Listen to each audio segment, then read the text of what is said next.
Hello guys, welcome back to side line football. Premier ലീഗിലെ കുറച്ച് transfer വിശേഷങ്ങൾ share ചെയ്യാൻ വേണ്ടിയിട്ടാണ് നമ്മൾ ഈ വീഡിയോ ചെയ്യുന്നത്. സോ തുടക്കം തന്നെ നമുക്ക് മാഞ്ചസ്റ്റർ യുണൈറ്റഡിൽ നിന്ന് സ്റ്റാർട്ട് ചെയ്യാം. പാട്രിക് ഡോർഗു, സിരിയയിലെ ലെച്ചെ ക്ലബിൻ്റെ ലെഫ്റ്റ് ബാക്ക് ഡിഫൻഡറാണ് ഈ ഒരു പ്ലെയർ. 20 വയസ്സ് മാത്രമേ പ്ലെയറിന് പ്രായമുള്ളൂ. 6 അടിക്ക് മേലെ അദ്ദേഹത്തിന് ഹൈറ്റ് ഉണ്ട് ഈ ഒരു പ്ലെയറിന്. സോ ഈ പ്ലെയർ ഒരു ഡാനിഷ് ഇൻ്റർനാഷണലാണ്, നൈജീരിയൻ വംശജനാണ്, പക്ഷേ ഡെൻമാർക്കിലാണ് ജനിച്ചതും വളർന്നതും അല്ല. സോ അദ്ദേഹത്തിൻ്റെ പ്ലേയിങ് കരിയറിലേക്ക് നോക്കുകയാണെങ്കിൽ 23-24 സീസണിൻ്റെ തുടക്കത്തോടെയാണ് ലെച്ചെ ടീമിൻ്റെ ഫസ്റ്റ് ടീമിലേക്ക് ഇദ്ദേഹം കടന്നു വരുന്നത്. അതിന് മുമ്പ് തന്നെ ടീമിൻ്റെ ഭാഗമായിരുന്നു, പക്ഷേ ഫസ്റ്റ് ടീമിലേക്ക് കടന്നു വരുന്നത് 23-24 സീസണിൻ്റെ തുടക്കത്തോടു കൂടിയാണ്. അതിനുശേഷം ഇപ്പോൾ ടീമിൻ്റെ ഒരു സ്ഥിരം സാന്നിധ്യം തന്നെയാണ് ഈ ഒരു പ്ലെയർ എന്ന് പറയുന്നത്. ലെഫ്റ്റ് വിങ്ങിലെ ഏതൊരു പൊസിഷനും കളിക്കാൻ അദ്ദേഹത്തിനെ കൊണ്ട് കഴിയുമെന്നുള്ളതാണ്. ലെഫ്റ്റ് ബാക്ക് പൊസിഷൻ കളിക്കും, ലെഫ്റ്റ് മിഡ്ഫീൽഡ് പൊസിഷൻ കളിക്കും, ലെഫ്റ്റ് വിങ് പൊസിഷൻ കളിക്കും. ഇതിനേക്കാൾ രസകരമായ കാര്യം ഈ പ്ലെയർ ഇപ്പോൾ റൈറ്റ് വിങ് കൂടി കളിക്കുന്ന ഒരു പ്ലെയർ കൂടിയാണ്. സോ അങ്ങനെ വെർസറ്റിലിറ്റി വളരെ ഉള്ളൊരു പ്ലെയറാണ്. മൾട്ടിപ്പിൾ പൊസിഷൻസിൽ കളിക്കാൻ കഴിയുന്ന ഒരു പ്ലെയറാണ് ഇദ്ദേഹം. സോ ഈ പ്ലെയറിൻ്റെ ഒരു പ്ലേയിങ് സ്റ്റൈലും കാര്യങ്ങളൊക്കെ നോക്കുകയാണെങ്കിൽ, ആട്രിബ്യൂട്ട്സും കാര്യങ്ങളൊക്കെ നോക്കുകയാണെങ്കിൽ നല്ല രീതിയിൽ ഡ്രിബിളിംഗ് സ്കില്ലുള്ള പ്ലെയറാണ്. നല്ല സ്പീഡ്, അതേപോലെ തന്നെ ബോൾ കൺട്രോൾ, ടൈറ്റ് സ്പേസസിൽ നിന്ന് ബോൾ എടുത്തുകൊണ്ട് പോകാനുള്ള ടെൻഡൻസി ഉള്ള പ്ലെയറാണ്. അതുപോലെ അറ്റാക്കിംഗ് ഇൻറ്റൻറ്റ് വളരെയധികം കൂടുതലായിട്ടുള്ള ഒരു പ്ലെയറാണ്. ബോക്സിലേക്ക് കയറി ഷോട്ട്സ് എടുക്കാനുള്ള കാര്യങ്ങളിലൊക്കെ നല്ല ഇൻറ്റൻറ്റ് കാണിക്കുന്ന ഒരു പ്ലെയർ തന്നെയാണ്. സോ അറൗണ്ട് 30 മില്യൺ വാല്യുവേഷനാണ്, 30 മില്യൺ പൗണ്ട്സ് വാല്യുവേഷനാണ് ലെച്ചെ ഇദ്ദേഹത്തിൻ്റെ മേലിൽ വെച്ചിരുന്നത്. സോ യുണൈറ്റഡ് ഇപ്പോൾ ഫൈനൽ ടോക്സിലേക്ക് എത്തിയിരിക്കുകയാണ്. സോ പറഞ്ഞു കഴിഞ്ഞാൽ റൂബൻ അമോറിമിൻ്റെ സിസ്റ്റത്തിലേക്ക് നമ്മൾ ഒരുപാട് വീഡിയോസിൽ പറഞ്ഞിട്ടുള്ളൊരു കാര്യമാണ് വിങ് ബാക്സിൻ്റെ ഇമ്പോർട്ടൻസ് എന്ന് പറയുന്നത്. സോ ഇപ്പോൾ ആ ഒരു പൊസിഷൻ കളിക്കാനായിട്ട് യുണൈറ്റഡിലൊരു സ്പെഷ്യലിസ്റ്റ് പ്ലെയർ ഇല്ല എന്നുള്ളതാണ്. സോ അവിടെയാണ് ഡോർഗുവിൻ്റെ ഒരു പ്രസൻസ് വളരെയധികം വാലിഡേറ്റ് ചെയ്യപ്പെടുന്നത്. യുണൈറ്റഡിൻ്റെ കാര്യം നോക്കുകയാണെങ്കിൽ കുറച്ച് കാലമായിട്ട് വളരെ മോശം സ്ഥിതിയാണ്. റൂബൻ അമോറിം വന്നതിന് ശേഷം ചില ഇമ്പോർട്ടൻറ്റ് മത്സരങ്ങളിൽ പോസിറ്റീവായിട്ട് റിസൾട്ട് നേടാൻ കഴിഞ്ഞെങ്കിലും പെർഫോമൻസ് വൈസ് താഴോട്ട് തന്നെ പോകുന്നൊരു സാഹചര്യമാണ്. ഇപ്പോൾ ലാസ്റ്റ് കഴിഞ്ഞ ബ്രൈറ്റൺ ആയിട്ടുള്ള ഹോം തോൽവിക്ക് ശേഷം റൂബൻ അമോറിം തന്നെ പറഞ്ഞൊരു കാര്യമുണ്ട്, V might be the worst Manchester United team in history എന്നൊരു വാചകം അദ്ദേഹം പറഞ്ഞിരുന്നു. സോ അത്രയും മോശപ്പെട്ട ഒരു സ്ഥിതിയിൽ നിൽക്കുന്ന ഒരു ടീമിലേക്ക് ഈ ഡോർഗുവിൻ്റെ ഒരു വരവ്, ആ ഒരു വിങ് ബാക്ക് പൊസിഷനിലേക്ക് ഒരു സ്പെഷ്യലിസ്റ്റ് പ്ലെയർ ആയിട്ട് വരുന്ന ഒരു ടൈമിങ് മേ ബി ടീമിന് വളരെയധികം ഉപകാരപ്പെട്ടേക്കാം. ആൻഡ് ഓഫ് കോഴ്സ് 20 വയസ്സേ ഉള്ള ഒരു പ്ലെയറിന്. So there is a lot of room for improvement and everything. So ഈ ഒരു സീസണിൽ സെക്കൻഡ് ഹാഫിൽ ഈ ഒരു സീസണിലേക്കും ഒരു വളരെ ഇമ്പോർട്ടൻ്റ് ആയിട്ട് സൈനിങ് അയക്കാം. അതേപോലെ ലോങ് ടൈമിൽ യുണൈറ്റഡിൻ്റെ ഒരു ഇമ്പോർട്ടൻറ്റ് സൈനിങ് അയക്കാം ഈ ഒരു പ്ലെയർ. കുറച്ച് കാലമായിട്ട് ഇറ്റലിയിലെ ടോപ്പ് ടീംസിൻ്റെയും അതേപോലെ തന്നെ പ്രീമിയർ ലീഗിലെ തന്നെ ചെൽസിയുടെയും ടോട്ടനമിൻ്റെയും എല്ലാം റഡാറിൽ ഈ ഒരു പ്ലെയർ ഉണ്ടായിരുന്നു. എനിവേ യുണൈറ്റഡ് ഫൈനൽ ടോക്സിലേക്കൊക്കെ എത്തുന്നു എന്നാണ് അറിയാൻ കഴിഞ്ഞത്.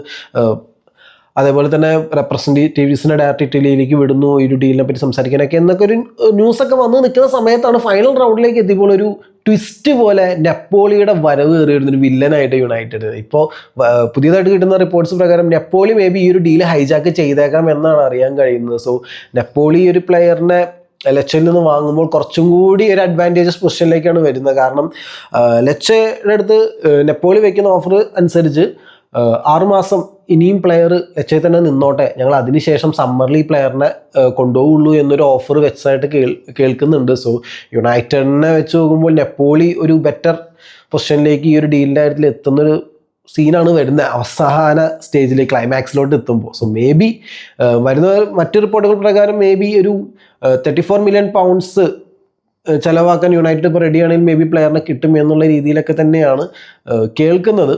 പക്ഷേ നെപ്പോളി അത് ഹൈജാക്ക് ചെയ്യുമോ ഇല്ലയോ എന്നുള്ളത് എനിക്ക് കണ്ടറിയണം. സോ യുണൈറ്റഡ് അവസാന നിമിഷം വരെ, അവസാനത്തെ ഒരു റൗണ്ട് വരെ ഫേവറേറ്റ്സ് ആയിട്ട് നിന്നിട്ട് പെട്ടെന്നാണ് നെപ്പോളിയുടെ ഒരു ഹൈജാക്കിംഗ് സീക്വൻസ് ഒരു ക്വസ്റ്റ്യൻ മാർക്ക് വന്ന് കയറിയിരിക്കുന്നത്. So it's going to be very much interesting in the coming days. So യുണൈറ്റഡിൽ മറ്റുള്ള കാര്യം നോക്കി കഴിഞ്ഞാൽ ലോൺ ഡീലിൽ ഓൾറെഡി ആൻ്റണി പോയത് എല്ലാവരും അറിഞ്ഞിട്ടുണ്ടാവും.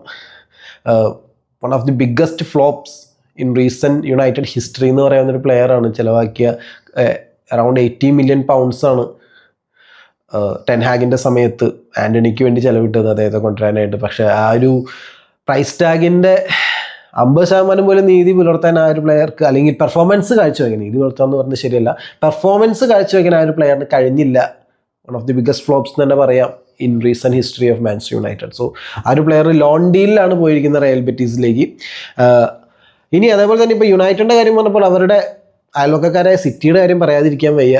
ഫുൾ എന്താ പറയുക, റാംപേജ് മോഡിലാണ് ഈ ഒരു വിൻ്റർ ട്രാൻസ്ഫർ വിൻഡോയിൽ സിറ്റി പൊക്കോണ്ടിരിക്കുന്നത്. ഈ ഒരു ട്രാൻസ്ഫർ വിൻഡോയിൽ ഓൾറെഡി സിറ്റി 3 പ്ലേയേഴ്സിനെ ചാക്കിലാക്കി കഴിഞ്ഞു. ഉസ്ബെക്കിസ്ഥാൻ ഡിഫൻഡറായ Khusanov from Lens around 34 million പൗണ്ട്സിന്. അതിനുശേഷം ബ്രസീലിയൻ ഡിഫൻഡറായ വിക്ടർ റീസ് പാൽമെറാസിൽ നിന്നും അറൗണ്ട് 30 മില്യൺ പൗണ്ട്സിന് ടീമിലേക്ക് എത്തിച്ചു കഴിഞ്ഞു. പുറകെ ഒമർ മർമൂഷ് ടീമിലേക്ക് എത്താൻ പോവുകയാണ്. ഫ്രാങ്ക്ഫർട്ടിൽ നിന്നും, ജർമ്മനിയിലെ ഫ്രാങ്ക്ഫർട്ട് ക്ലബിൽ നിന്നും ഒമർ മർമൂഷ് ഈജിപ്ഷ്യൻ അറ്റാക്കിംഗ് പ്ലെയർ ആണ്. അറൗണ്ട് 67 മില്യൺ പൗണ്ട്സിനാണ് ഈ ഒരു പ്ലെയർ സിറ്റിയിലേക്ക് എത്തുന്നത്. സോ അതിനൊക്കെ ശേഷം, ഇത്രയും 3 മേജർ സൈനിങ്സിന് ശേഷം സിറ്റി ഓൾറെഡി അടുത്ത 2 സൈനിങ്സിൻ്റെ തിരക്കിലാണ് ഇപ്പോൾ. യുവൻറ്റസ് ഡിഫൻഡറായ കാംബിയോസയുടെ കാര്യമാണ് പറഞ്ഞുകൊണ്ടിരിക്കുന്നത്. അഡ്വാൻസ് ടോക്സിലേക്ക് കാര്യങ്ങൾ പോകുന്നു എന്നൊരു റൂമർ ഉണ്ട്. അതേപോലെ തന്നെ ഇപ്പോൾ ഇതിനുശേഷം മിഡ്ഫീൽഡിൽ ഡഗ്ലസ് ലൂയിസിനെ, അഗൈൻ യുവൻറ്റസിൽ നിന്ന് മിഡ്ഫീൽഡറായ ഡഗ്ലസ് ലൂയിസിനെ ഒരു ലോൺ ഡീലിൽ ക്ലബിലേക്ക് എത്തിക്കാൻ, ഇനിയുള്ളൊരു 6 മാസത്തേക്ക് എത്തിക്കാനായിട്ട് സിറ്റി ശ്രമിക്കുന്നുണ്ടെന്നാണ് കേട്ടത്. With no obligation to buy ആണ് ഉദ്ദേശിക്കുന്നത്. സോ ഓൾറെഡി 2017 2019 വരെ സിറ്റിയുടെ പ്ലെയർ ആയിരുന്നു, പക്ഷേ കാര്യമായിട്ട് കളിക്കാനൊന്നും പ്ലെയറിന് പറ്റിയിരുന്നില്ല. അതിനുശേഷം ആസ്റ്റൺ വില്ലയിൽ പോയതിനു ശേഷം ഈ അടുത്താണ് യുവൻറ്റസിൽ അദ്ദേഹം ലാൻഡ് ചെയ്തത്. സോ അഗൈൻ ഈ ഒരു പ്ലെയർ തിരിച്ചു കൊണ്ടുവരാൻ, ലോൺ ഡീലിൽ കൊണ്ടുവരാനായിട്ട് പെപ് ഗാർഡിയോള ഉദ്ദേശിക്കുന്നുണ്ട്. കാരണം റോഡ്രി പോയ സമയത്ത് ആ മിഡ്ഫീൽഡ് ശരിക്കും ഡൗണായി കിടക്കുന്ന ഒരു സാഹചര്യമാണല്ലോ. സോ ആ ഒരു സാഹചര്യത്തിലാണ് മറ്റൊരു മിഡ്ഫീൽഡറെ ലോണിൽ എത്തിക്കാനായിട്ട് സിറ്റി നോക്കുന്നത്. സോ സിറ്റിനെ സംബന്ധിച്ചാണെങ്കിൽ ഈ ഒരു സീസൺ ഒരു വെളിപാടിൻ്റെ സീസണായിരുന്നു എന്ന് വേണമെങ്കിൽ പറയാം. നല്ല ഇതുവരെ സിറ്റി കുറേ കാലമായിട്ട് സിറ്റി അനുഭവിക്കാത്ത പലതും അനുഭവിച്ചൊരു സീസണാണ് ഈ ഒരു സീസൺ. സോ ആ ഒരു സീസണിൻ്റെ വിൻ്റർ ട്രാൻസ്ഫർ വിൻഡോയിൽ തന്നെ, സാധാരണ വിൻ്റർ ട്രാൻസ്ഫർ വിൻഡോയിൽ അധികം കാര്യമായിട്ട് ഇറങ്ങി കളിക്കാത്തൊരു ടീമായിരുന്നു സിറ്റിയും പെപ്പും ഒക്കെ. പക്ഷേ ഈ ഒരു സീസണിൽ അവർ ആ ഒരു സിസ്റ്റം, ആ ഒരു ശീലം അങ്ങ് ബ്രേക്ക് ചെയ്തു. ഒരു റീബിൽഡിങ് സമ്മർ ട്രാൻസ്ഫർ വിൻഡോയിൽ വെയിറ്റ് ചെയ്യാതെ വിൻ്റർ ട്രാൻസ്ഫർ വിൻഡോയിൽ തന്നെ അവർ സ്റ്റാർട്ട് ചെയ്തു എന്നുള്ളതാണ്. അതും ടോപ്പ് കാൻഡിഡേറ്റ്സിനെ തന്നെയാണ് അവരിപ്പോൾ ടീമിലേക്ക് എത്തിക്കുന്നത് എന്നുള്ളതും വളരെ ശ്രദ്ധേയമായ ഒരു കാര്യമാണ്. സോ ഇനിയിപ്പോൾ സിറ്റി ഇങ്ങനെ ഒരു റാമ്പേജ് മോഡിൽ പോവുകയാണെങ്കിൽ ലിവർപൂളും ആഴ്സണലും എല്ലാം ഇച്ചിരി സൈലൻറ്റ് മോഡിലാണ് പോയിക്കൊണ്ടിരിക്കുന്നത് ഈ ഒരു ട്രാൻസ്ഫർ വിൻഡോയിൽ. ലിവർപൂളിൻ്റെ കാര്യം നോക്കുകയാണെങ്കിൽ അവരുടെ ഡിഫൻസിലേക്ക് നോട്ടിംഗ്ഹാം ഫോറസ്റ്റ് പ്ലെയറായ, ബ്രസീലിയൻ പ്ലെയറായ മൊറീലോയെ കൊണ്ടുവരാനുള്ള ശ്രമങ്ങൾക്ക് തിരിച്ചടി ലഭിച്ചിരിക്കുകയാണ്. കാരണം പ്ലെയർ നോട്ടിംഗ്ഹാം ഫോറസ്റ്റിൽ തന്നെ ഒരു പുതിയ 4 വർഷത്തെ കോൺട്രാക്ട് സൈൻ ചെയ്യാൻ പോവുകയാണ്. സോ മൊറീലോ നോട്ടിംഗ്ഹാം ഫോറസ്റ്റിൻ്റെ ഒരു ഇമ്പോർട്ടൻറ്റ് പ്ലെയർ തന്നെയാണ്. പ്രത്യേകിച്ച് ഈ ഒരു സീസണിൽ ഇപ്പം 3ാം സ്ഥാനത്താണ് അവർ നിൽക്കുന്നത്. പിന്നെ എസ്പിരിറ്റോ സാന്റോസിൻ്റെ കീഴിൽ വളരെ മികച്ചൊരു പെർഫോമൻസ് തന്നെയാണ് നോട്ടിംഗ്ഹാം ഫോറസ്റ്റ് കാഴ്ചവെച്ചുകൊണ്ടിരിക്കുന്നത് പ്രീമിയർ ലീഗിൽ. സോ ഈ ലീഗിൻ്റെ അവസാനം ഒരു ചാമ്പ്യൻസ് ലീഗ് സ്പോട്ട് എന്നുള്ളത് തന്നെയായിരിക്കും അവരുടെ ഇപ്പോഴത്തെ ലക്ഷ്യം. സോ അതിന് ആ ഒരു പ്ലെയറിനെ പിടിച്ചു നിർത്തേണ്ട അത്ര അത്യാവശ്യമാണെന്ന് ടീമിനും തോന്നിക്കാണോ, പ്ലെയറിനും മനസ്സിലായി കാണും ആ ഒരു ടീമിന് ഇപ്പോൾ അത്ര ഇമ്പോർട്ടൻസ് ഉള്ളൊരു സമയമാണെന്നുള്ളത്. സോ എന്തായാലും ലിവർപൂളിന് ഒരു തിരിച്ചടിയായി അത് എന്നുള്ളതാണ്. അതേപോലെ തന്നെ ലിവർപൂളിൽ ഇപ്പോൾ ഉള്ളിൽ തന്നെ ഓൾറെഡി വേറെ പ്രശ്നങ്ങളുണ്ട്. ഓൾറെഡി അലക്സാണ്ടർ അർണോൾഡിൻ്റെ കാര്യം അറിയാം. അതുപോലെ തന്നെ ഇപ്പോൾ സാലയുടെയും വാൻഡിക്കിൻ്റെ കോൺട്രാക്ട്സ് ഈ സമ്മറിൽ അവസാനിക്കും. സോ അവരുമായിട്ടുള്ള കോൺട്രാക്ട്സ് പുതുക്കൽ ഇതുവരെ തീർന്നിട്ടില്ല. ആ സമയം ഇപ്പോൾ മറ്റൊരു ഡിഫൻഡർ സെൻറ്റർ ബാക്ക് പെയറിങ്ങിൽ മറ്റൊരു പ്ലെയറായ കൊനാറ്റെ, ഫ്രഞ്ച് പ്ലെയറായ കൊനാറ്റയുടെ കാര്യം പ്രശ്നത്തിലാണ്. കാരണം പ്ലെയർക്ക് ഇനി 1.5 വർഷം കൂടിയുണ്ട് കോൺട്രാക്റ്റിൽ. പക്ഷേ പ്ലെയറും കോൺട്രാക്റ്റ് പുതുക്കുന്ന കാര്യത്തിൽ ഇച്ചിരി ബ്രേക്ക് ഇട്ട് നിൽക്കുന്നൊരു സാഹചര്യമാണ്. സോ മൊത്തത്തിൽ ലിവർപൂളിനകത്ത് അങ്ങനെ അത്ര പോസിറ്റീവായിട്ട് പറയത്തക്ക വലിയ ന്യൂസുകളൊന്നും പറയാനില്ല. പിന്നെ ഉള്ളത് പുതിയതായിട്ട് കേട്ട റൂമർ എന്ന് വെച്ച് കഴിഞ്ഞാൽ ലിവർപൂള് റയൽ മാഡ്രിഡ് ഫോർവേഡായ ബ്രഹീം ഡയാസ് ഇൻട്രസ്റ്റഡ് ആണ് എന്നുള്ളൊരു റൂമർ കേൾക്കുന്നുണ്ട്. സോ അത് ഇനി ട്രാൻസ്ഫർ വിൻഡോയിൽ ബാക്കിയുള്ള സമയത്ത് ക്ലബ്ബ് അത് ഇനീഷ്യേറ്റ് ചെയ്യുക, താരത്തിലുള്ള ഇൻട്രസ്റ്റ് ഇനീഷ്യേറ്റ് ചെയ്ത് ഫോളോ അപ്പ് ചെയ്യുമോ എന്നുള്ളത് അറിയില്ല. സോ അത് കണ്ടറിയേണ്ട ഒരു കാര്യമാണ്. ഇനി ആഴ്സണലിൻ്റെ കാര്യം നോക്കുകയാണെങ്കിൽ ആഴ്സണലിപ്പോൾ അത്യാവശ്യം നല്ല സ്ട്രൈക്കറിനെ തപ്പിയുള്ളൊരു ഓട്ടത്തിലാണെന്നാണ് കേൾക്കുന്നത്. സോ അതിലിപ്പോൾ ഓൾറെഡി വ്ലാഹോവിച്ചിൻ്റെ ഒരു ലോൺ ഡീലിനെ പറ്റി നേരത്തെ നമ്മൾ പറഞ്ഞിരുന്നതാണ്. സോ ഇപ്പോൾ കേൾക്കുന്നത് സെസ്കോയെ നോക്കാനാണ് ആഴ്സണൽ ഈ ഒരു ട്രാൻസ്ഫർ വിൻഡോയിൽ ശ്രമിക്കാൻ പോകുന്നത് എന്നാണ് കേൾക്കുന്നത്. സോ ഇനി വരുന്ന ദിവസങ്ങളിൽ ഒരു ഓൾ ഔട്ട് ബിഡ് തന്നെ വെക്കാൻ ചാൻസ് ഉണ്ടെന്നൊക്കെ കേൾക്കുന്നു. പക്ഷെ ഒന്നും അങ്ങനെ കോൺക്രീറ്റ് ആയിട്ടുള്ള റൂമേഴ്സ് അല്ല. അതുപോലെ തന്നെ വൂൾസിൻ്റെ ഫോർവേഡായ മാത്യു ക്യൂനയുടെ കാര്യവും അറിയേണ്ടതാണ്. അതിൽ ക്ലബ്ബും ഇൻട്രസ്റ്റഡ് ആണ്, പ്ലെയറും ഇൻട്രസ്റ്റഡ് ആണ് ആഴ്സണൽ മൂവിലേക്ക് എന്നുള്ളതൊക്കെയാണ് അറിയുന്നത്. സോ ഇനിയിപ്പോൾ ലാസ്റ്റ് അറിയേണ്ടത് ആഴ്സണൽ എത്രത്തോളം ഒരു പ്ലെയറിനെ വാല്യൂ ചെയ്യുന്നു, അതേപോലെ വോൾസ് ഈ പ്ലെയറിനെ ഏതൊരു വിലയ്ക്കാണ് വിട്ട് നൽകാൻ റെഡിയാവുക എന്നുള്ള കാര്യങ്ങളൊക്കെ ആശ്രയിച്ചിരിക്കും. സോ ആഴ്സണൽ എന്തായാലും ഇപ്പോഴും ഒരു സോളിഡ് സ്ട്രൈക്കർ കാൻഡിഡേറ്റിനെ കിട്ടിയിട്ടില്ല എന്നുള്ളതാണ്. സോ അതിലിപ്പോൾ വ്ലാഹോവിച്ചിൻ്റെ കാര്യം പറയുമ്പോൾ ഇപ്പോൾ ചെൽസി ചെറിയൊരു ഇൻട്രസ്റ്റ് അവിടേക്ക് കാണിക്കുന്നുണ്ട് എന്നുള്ളതും എടുത്തു പറയേണ്ട ഒരു കാര്യമാണ്. ചെൽസി ഇപ്പോൾ യുവൻറ്റസുമായിട്ട് വ്ലാഹോവിച്ചിനെ എത്തിക്കാൻ ഒരു ഡീലിനെ ശ്രമിക്കുന്നു എന്ന് കേൾക്കുന്നു. കാരണം ഓൾറെഡി ക്രിസ്റ്റഫർ എൻകുക്ക് എന്തായാലും അവിടെ നിന്ന് പോകും. ബയൺ മ്യൂണിച്ചാണ് മോസ്റ്റ് ഫേവറബിൾ പൊസിഷനായിട്ട് ടീമായിട്ട് പറഞ്ഞു കേൾക്കുന്നത്. സോ എൻകുക്ക് പോകുമ്പോൾ മറ്റൊരു നല്ലൊരു സ്ട്രൈക്കർ എത്തിക്കാനായിട്ട് വ്ലാഹോവിച്ചിനെ ചെൽസി നോട്ടമിട്ടിട്ടുണ്ടെന്ന് കേൾക്കുന്നു. സോ അതിന് അവരുദ്ദേശിക്കുന്നത് അറൗണ്ട് 60 മില്യൺ പൗണ്ട്സ് ആണ് ഇപ്പോൾ ആർസണൽ ബിഡ് വെക്കുകയാണെങ്കിൽ അറൗണ്ട് 60 million ഒക്കെ വെക്കേണ്ടി വരും വ്ലാഹോവിച്ചിന് ഒരു പെർമനൻറ്റ് ഡീലിലേക്ക്. ലോൺ ഡീലിന് ഓൾഡ് ലേഡി സമ്മതിക്കാനുള്ള ചാൻസ് വളരെ കുറവാണ്. സോ അവിടെ വരുമ്പോൾ ചെൽസിക്ക് ചെറിയ അഡ്വാൻറ്റേജ് എന്തെന്ന് വെച്ച് കഴിഞ്ഞാൽ യുവൻറ്റസ് ഓൾറെഡി ചെൽസി പ്ലെയറായ റെനാറ്റോ വിയേഗയിൽ അത്യാവശ്യം ഇൻട്രസ്റ്റഡ് ആണ്. സോ മേ ബി ആ ഒരു ഫീസ് ഒന്ന് കുറച്ച് ഈ ഒരു ഡീൽ, ഒരു സ്വാപ്പ് ഡീൽ പോലെ വിത്ത് ഫീസ് കട്ട് ഡൗൺ ചെയ്യാനായിട്ട് ചെൽസിക്ക് മേ ബി കഴിഞ്ഞേക്കാം. സോ ആർസണൽ ആ ഒരു കാര്യത്തിൽ ഒരു ഡിസഡ്വാൻറ്റേജിലാണ് നിൽക്കുന്നത്. ചെൽസിയുടെ ഭാഗത്ത് കേൾക്കുന്ന മറ്റൊരു റൂമർ എന്തെന്ന് വെച്ച് കഴിഞ്ഞാൽ ലിവർപൂളിലെ ഫോർവേഡായ ഡാർവിൻ ന്യൂനസിന് വേണ്ടി ചിലപ്പോൾ ഈ ഒരു മാസം തന്നെ ചെൽസി ഒരു അറ്റംപ്റ്റ് നടത്തിയേക്കാം എന്നുള്ളൊരു റൂമറാണ് കേൾക്കുന്നത്. സോ അതിനെത്രത്തോളം സ്ട്രെങ്ത് ഉണ്ടെന്നുള്ളത് ഇനിയുള്ള ദിവസങ്ങളിൽ കണ്ടറിയേണ്ട ഒരു കാര്യമാണ്.